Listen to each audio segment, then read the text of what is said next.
All right, everyone. Welcome to this Thursday's class. I'm Nordic Mystic. I'm the chieftain of the Boar Clan, for those of you who don't know. If you are seeing this and you're on YouTube or on the Ravens Banner Discord, please feel free to join the Boar Clan's Discord as well as our Facebook group.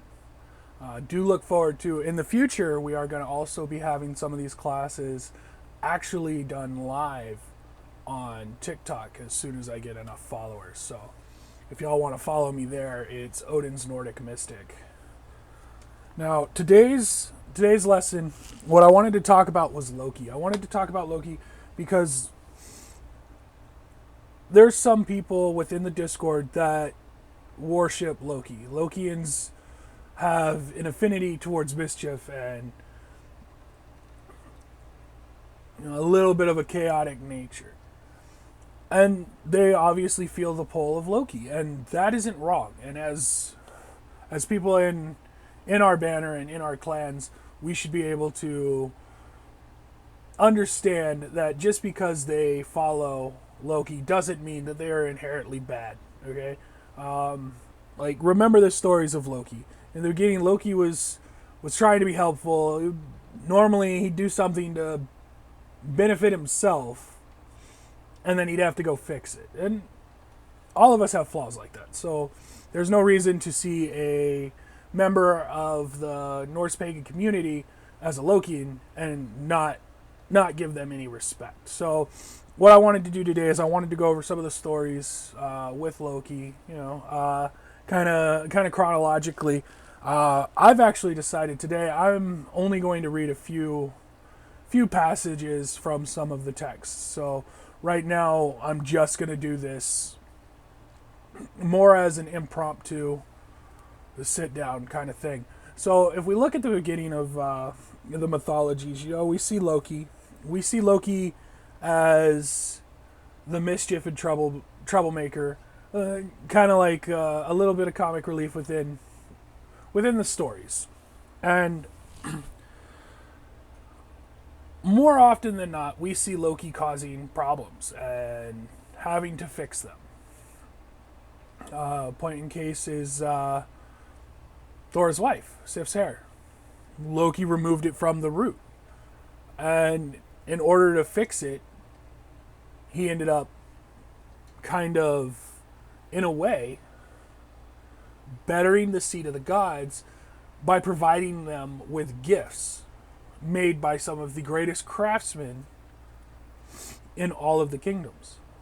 This giving them Mjolnir, Odin's spear Gungnir, the oath ring Dripnir that every 9 days would drop 9 more rings, so that Asgard was always wealthy. Sif's hair, which magically fused to the scalp and grew as natural hair of beautiful golden strands. So, this is a direct response to something that Loki did. Loki made a mistake and had to fix it. That's how he fixed it. Again, we see the same thing during the tale of the Wall of Asgard and how that was created by the master builder that shows up and says, I can do it in this much time, but my price is the sun, the moon, and Freya. And Loki convinces the gods that this is a good deal, but will shorten his time. So there's no way he could possibly do it in that time frame. And he can't have any help. At the time, Loki's making a good point. If you had the option to essentially make a bet that there's no way to lose, you would take that bet. So as this builder starts building, he only requests that he be able to use his horse. And each day he's digging out the trench where the stones will sit to build the wall. And each night he goes into the mountains and he cuts and loads stones and then brings them back down using his horse. And each day, the wall is getting more and more complete, and he still has time to finish it. And it comes down to just the gate, just the stones at the gate. And Loki shows up, and everybody is mad at Loki now because Loki's good idea did have flaws. Nobody could have foreseen that the builder would be able to finish it in the time frame they gave him. The time frame they gave him was only a third of what he had asked for in the beginning. But here it is, 2 stones later, or 2 stones left, and it's looking as if they're going to have to pay. So the gods look at Loki and tell Loki he has to fix this. So what does Loki do? Loki finds a way to entice the builder's horse. If the builder can't bring the stones back in time, he can't set them in time. If he's the only one doing it, then his horse isn't there to help him. So as his horse runs off with Loki, the builder, knowing what is going on and upset about it, still believes he can finish this. So he goes off into the mountain and he grabs the last 2 stones, he cuts them and he brings them down. And as he's bringing them down and across, the gods are making fun of him. Now, Loki has done what needed to be done. He has told them that he would fix the problem, and he fixed the problem. So a lot of people who are Lokians and following Loki and seek Loki out as their patron deity, they're doing so because of these stories, because they see this as something they could do. Yes, I came up with a bad idea, but in the end I fixed it. And more often than not only did I fix it, but I improved our predicament in more than one way.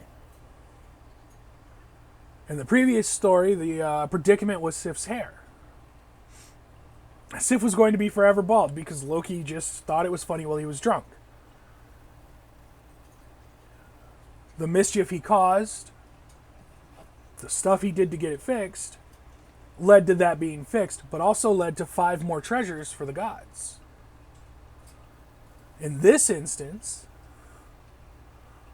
Loki goes, he stops the builder from continuing. He allows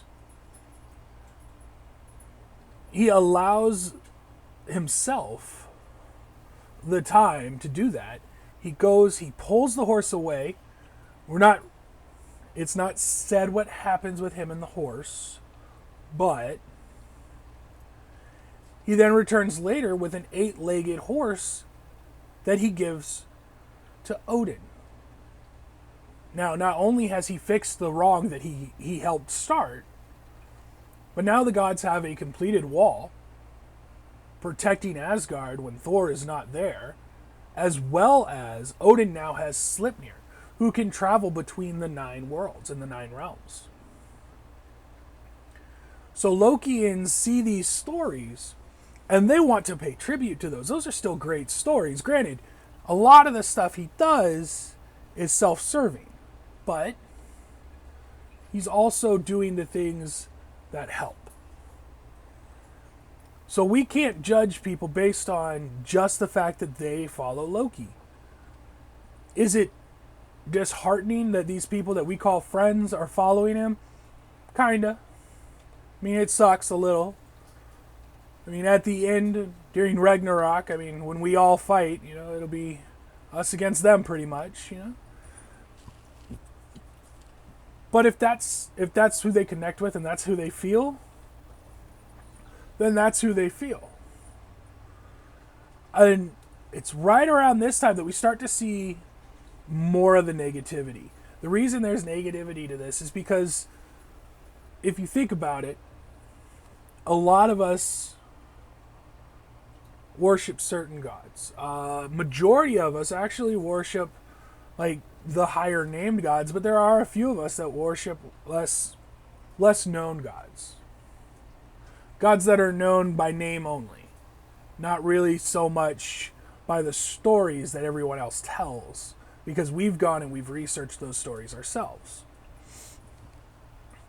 And in the instance of Lokians, the stories they're attributing to their worship isn't exactly the stories of like Loki having Balder killed or coming up with the very item that would kill Balder. Or they're not worshiping him because of the fact that he kept Balder in hell, because it was directly his fault. They're not worshiping him for those stories. They're worshiping him because of the fact that his mischief and his lightheartedness not only brought good things about, but it also brought enjoyment and laughter amongst the gods. Granted, some of it was rather pointed, but it still brought that camaraderie and that laughter and that enjoyment. Think of the story of Fenrir. When they tied up Fenrir because Fenrir was a child of Loki. When they bound him and they finally had seen that he was completely bound and he could not break those binds, the gods all laughed and joked about how strong he was supposed to be, yet he could not break this simple ribbon. It's the stories of laughter, it's the stories of betterment that Lokians follow. When we speak of the stories that Lokians tend to describe the most, almost 90% of the time, it's the stories where his involvement has directly led to the betterment of something. Do we judge them simply because they're not using the stories that have the negative context? No. They are looking at it and seeing the light of it. They are seeing the better side of it. Everything has two sides. Every coin is flipped. You can't judge just because you happen to know that the other side of the story leads directly in towards Ragnarok and gets like the whole end, you know? Is Loki part of that? Yes, but is he at fault?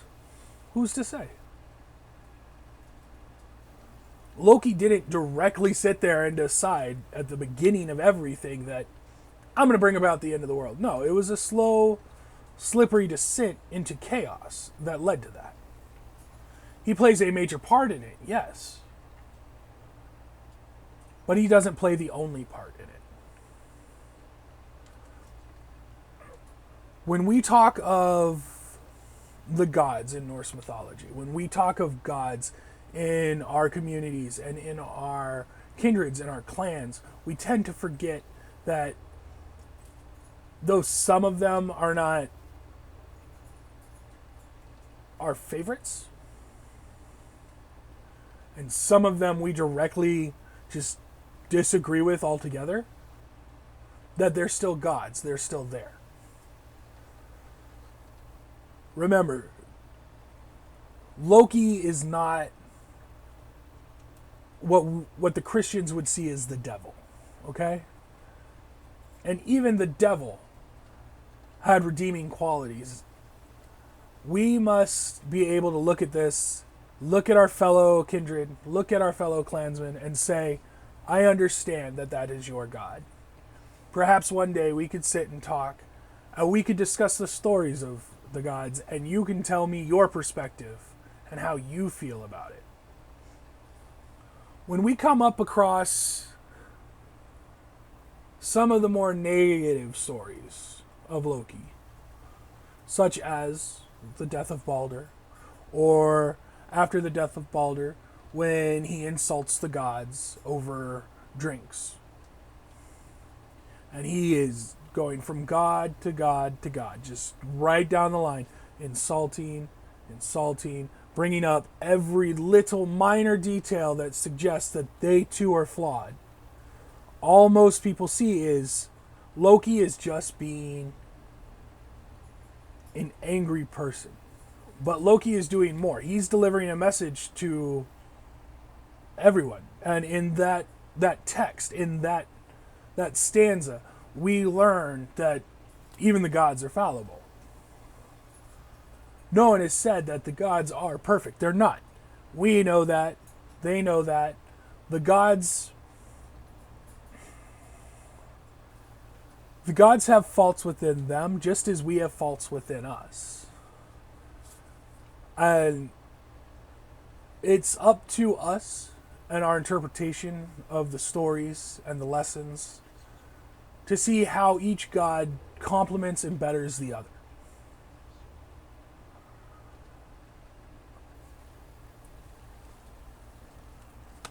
In some of the stories, one of the things we see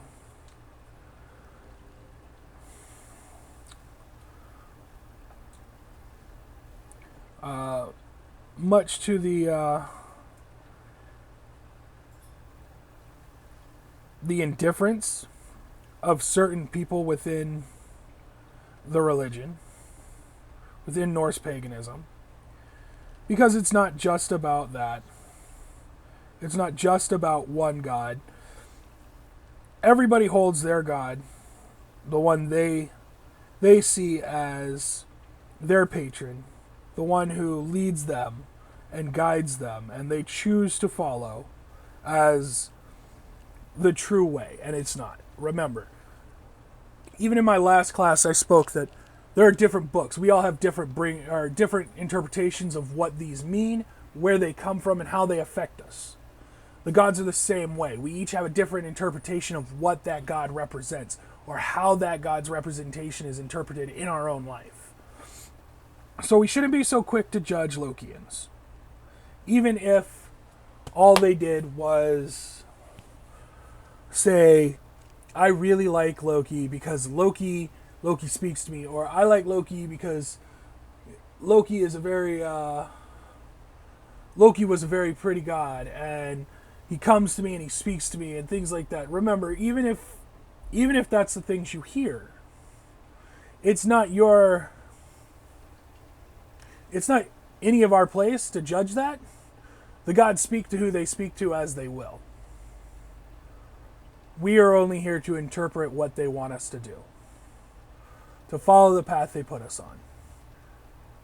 So judge not the Lokians just because you disagree with it. Remember, within the pantheons, within the mythologies, there are people who worship not only Odin and Thor, but there are also people who worship the Jotun gods, because those gods represent something that they hold dear. Remember, no matter who you believe in and what you know to be true, always be willing to listen to what others have to share. Each god speaks differently to each individual. And if they feel that sharing their message is going to help you come closer to your gods, and if you feel listening to them will help you understand their decisions, sit, listen, discuss. Share a pint together. Have that debate, have that discussion. Allow yourself to learn not just the message for you, but the message for others, so you have a better understanding. That's something we all need to do. Now, I do hope that y'all enjoyed this class. I know it wasn't like my usual ones where I'm actually reading something or going over like the differences between things, but I really wanted to sit down and do this one because of some recent discussions I've had within the Discord among some of the other members, and I wanted everyone to understand how even people who worship differently and see the gods differently are no different than us, okay? And I don't mean to say that as in if it's a way to segregate between them and us, because it's not. We're all Norse pagan. We're all trying to find our way in this world, and we're all trying to leave our mark so we're not forgotten, so that our destiny never ends. So this is just more of something for everyone to take to heart. If y'all have any questions or concerns about this, please feel free to reach out to me. You can reach out to me here on the Discord, or you can reach out to me on the Facebook group. And if you follow me on TikTok, by all means, shoot me a message. I will respond as soon as I can. Thank you guys.